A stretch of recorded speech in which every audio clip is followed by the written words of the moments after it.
Sebenarnya untuk mencari makhluk asing ni dah lama dilakukan. Kita satu badan dunia yang besar lah, Search for Extraterrestrial, kita panggil SETI. NASA ni sebenarnya adalah kolaborasi saintifik. Dia bukan NASA sepenuhnya lah. Maknanya adalah kumpulan saintifik dunia yang memang mencari untuk extraterrestrial. Jadi dia adalah badan usaha sama dunia yang terlibat untuk mencari possibility SETI ni.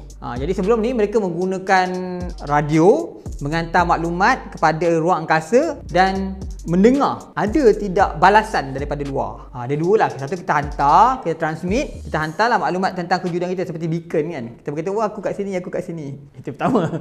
Yang kedua, kita cuba mendengar. Dia adalah gelombang radio yang berbentuk gelombang radio biasa, kerana dalam spektrum gelombang, kita tidak menghantar gelombang cahaya yang pendek, kerana jaraknya sangat-sangat pendek lah. Jadi kita menghantar dalam bentuk gelombang radio. Gelombang radio tu terdiri daripada kod-kod yang boleh didengari, kerana asas tamadun paling minimum ialah mendengar. Kemudian baru boleh menukarkan gelombang radio kepada image. Macam mula kita dengar radio dulu kan. Sebelum adanya TV kita mendengar dulu kan, ada radio. Kemudian baru tukar, baru berganjak gelombang tu boleh diinterpretasikan kepada image. Jadilah gelombang TV. Terlihat macam TV tu.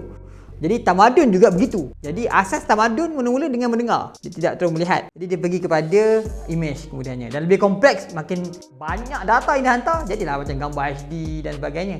Tapi kalau mendengar sama je kan, gelombang radio. Jadi kita hantar gelombang radio supaya gelombang tu boleh pergi lebih jauh. Saya pun tak pastilah, adakah dia hantar gelombang radio tu dia cakap Assalamualaikum ke, Hai ke kan, Hola ke kan.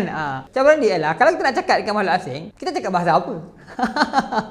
Takkanlah cakap bahasa Inggeris je kan. Jadi nak hantar semua bahasa. Macam mana? Itulah dia. Antara misi yang yang kita hantar ke angkasa, contohnya Voyager, Pioneer kan, mereka mempunyai satu plate bentuk bulat macam piring tu. Dalam tu adalah piring, sebenarnya data-data tentang bumi. Ada gambar manusia, kemudian dekat situ ada gambar planet bumi, kat mana kedudukan kita dalam sistem suria kita. Dan dalam plate tu sebenarnya kalau dibuka, kalau ada alat, boleh dimainkan bunyi bumi. Dalam tu ada beberapa bahasa dan juga bunyi alam.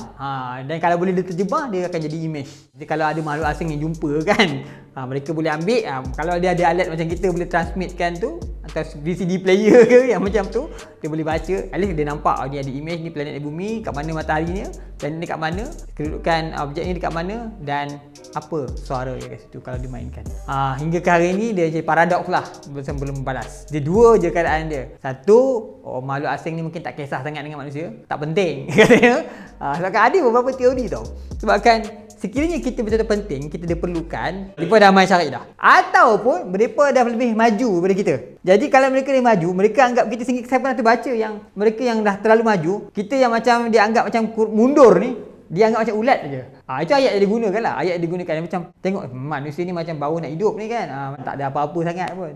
Kerana dalam kata apa, tamadun yang kita cuba letakkan, konsep tamadun yang dalam pemikiran manusia kan, kita meletakkan beberapa orang kata apa kriteria, sehinggalah yang paling maju sekali ialah memanfaatkan sumber matahari tu. Maknanya membina satu jana kuasa untuk menyedut tenaga matahari untuk kegunaan teknologi. Itu yang paling tinggi lah.